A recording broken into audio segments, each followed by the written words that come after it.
মালাইকাতি ইন্নী জাইলুন feel আরদি খলিফা। আমার আল্লাহ দুনিয়ার জমিনে আদমকে বানাইলেন, আমার আল্লাহর নাইকে দুনিয়ার জমিনে সৃষ্টি করলেন। সমস্ত ফেরেশতারা আল্লাহ তুমি মানব জাতি বানানোর প্রয়োজন নাই, তারা দুনিয়াতে খুন খারাপি করবে, তাদেরকে বানানোর প্রয়োজন নাই। আমার আল্লাহ বলেছিল ও ফেরেশতারা আমি যা জানি তোমরা তা জানো,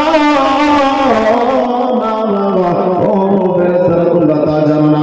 আমার আল্লাহ আদমকে বানাইলেন, আদমকে বানানোর পর আমার আল্লাহ একটা সিদ্ধান্ত নিলেন, ফাইনাল সিদ্ধান্ত। আমার আল্লাহর ওয়াদা, আমার আল্লাহ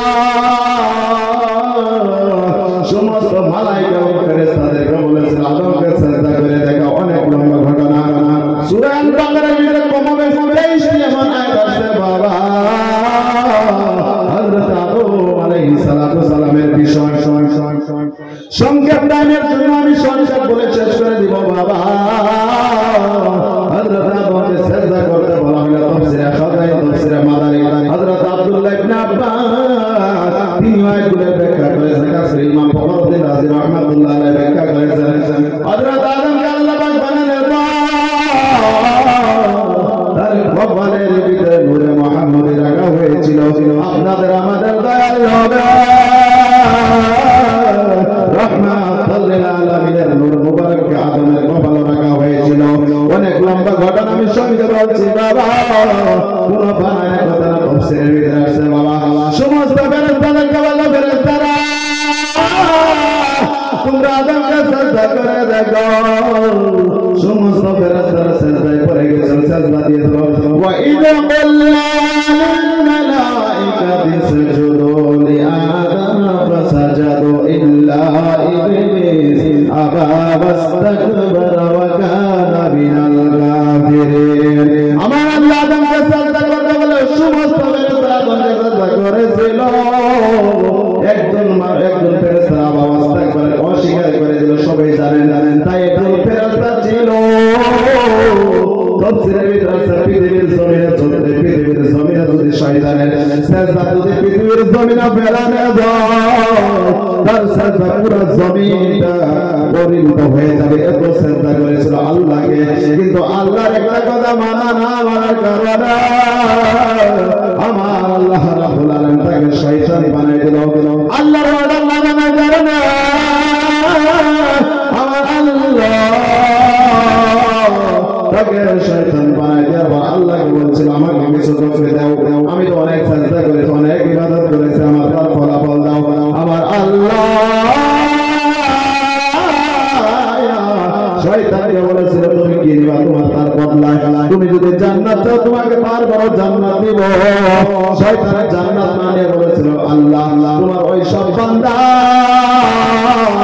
যার জন্য আমি আজকে ধিক্কার হয়ে গেলাম, শয়তান হয়ে গেলাম, তোমার ওই সব বান্দাকে গুনার কাজ করাইব। আল্লাহকে চ্যালেঞ্জ করলো তুম্মা লা يأتينهم من بين أيديهم ومن خلفهم وعن أيمانهم وعن شمائلهم ولا تجد أكثرهم شاكرين। আমার আল্লাহ রাব্বুল আলামিন আল্লাহ তোমার বান্দার আমি ডান থেকে ধরব, তোমার বান্দাকে আমি বাম থেকে ধরব, সামনে থেকে পিছন দিকে ধরব, তোমার বান্দাকে আমি গুনার কাজ করাইব। আমার আল্লাহ রাব্বুল আলামিন শান্নজান করে কাজ আমি দিয়ে দিলাম। আমার আল্লাহ বলল তাস্তাঈজ বিল্লাহ, শয়তানের বান্দাকে গুনার কাজ করাইবি। আমি আল্লাহর কাছে যে শুনে গিয়ে পানাহ যাবে, আমার আল্লাহর কাছে তওবা করবে, আমি আল্লাহ বান্দার সমস্ত গুনাহ আমি আল্লাহ মাফ করে দেব। সুবহানাল্লাহ। শয়তানের কাজ হচ্ছে গুনাহ করানোর কাজ। যে সমস্ত থেকে ঈমানদারের বৈশিষ্ট্য হয়েছে, যারা ঈমানদার বান্দা হবে তারা আল্লাহর কোরআনের বয়ান শুনবে। আমার কথা সূরা আল-ফালাক 2 নম্বর আয়াতে আসছে বাবা। আমার আল্লাহ রাব্বুল আলামিন বলেছেন ইন্নামাল মুমিনুনা আল্লাযীনা ইযা যুকিরাল্লাহু ওয়াজিলাত কুলুবুহুম ওয়া ইযা তুলিয়াত। আমার আল্লাহ রাব্বুল আলামিন আলামিন ঈমানদারের পরিচয় ধরে তুলেছেন। ওই সব মানুষ ঈমানদার যাদের সম্মুখে কোরআনের বয়ান দেওয়া হয়, কোরআনের বয়ান শোনার পর তাদের দিলটা কোমল হয়ে যায়, হৃদয়টা ভেঙে পড়ে, তারা কোরআনের বয়ান শুনে ওয়াকুলিয়াত আলাইহিম, তাদের ঈমান আরো বেড়ে যায়।